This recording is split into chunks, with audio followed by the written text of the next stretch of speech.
on the road, favored by 2.5 points against Minnesota. Vikings are in that 7th seed as of right now, but with the Rams fighting for the division, is the 2.5 point spread a little low, Pearce? It feels like a trap, but I will say that it is too low. And the reason why it's a trap is you just don't know which Vikings team is going to show up. More specifically, you don't know which Kirk Cousins is going to show up.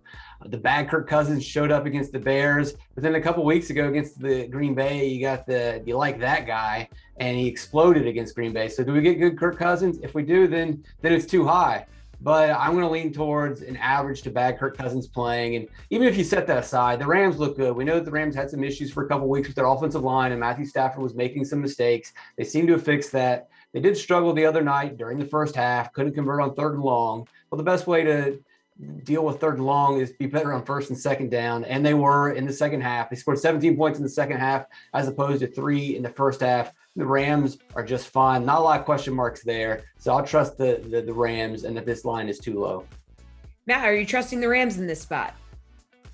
Kind of. I think to Pearce's point, we never really know what we're going to get from the Vikings. I think more often than not, the Vikings are able to play well enough to keep this game close. And I just wanted to double check this line because with the -2.5 with the Rams, you do have to lay -125. This line is like pretty much 3 because you're getting +105 on the +2.5 on the Vikings side.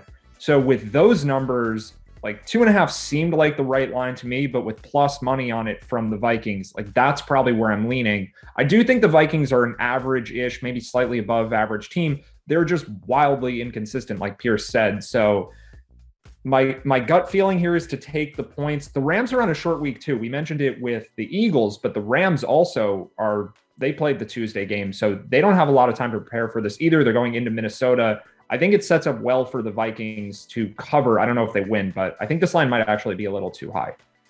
Alan, what do you think? Matt, by the way, Jesse almost doxed you before. You got to be count your blessings there. Yeah. The Vikings usually make it a game no matter who they're playing. They seem to play the best teams pretty competitively and wilt to the average teams. We just talked about it, about the short week for the Rams, and I like it better when it was 3, but the Vikings are a strong money line underdog this week because I could easily see them winning the game. I'll take the 2.5 points, and the 2.5, 3, it doesn't seem like the traditional 3-point home field advantage really it matters anymore with people using drunk analytics to go for 2, not to go for 2. So again, I just like the Vikings to win this game outright.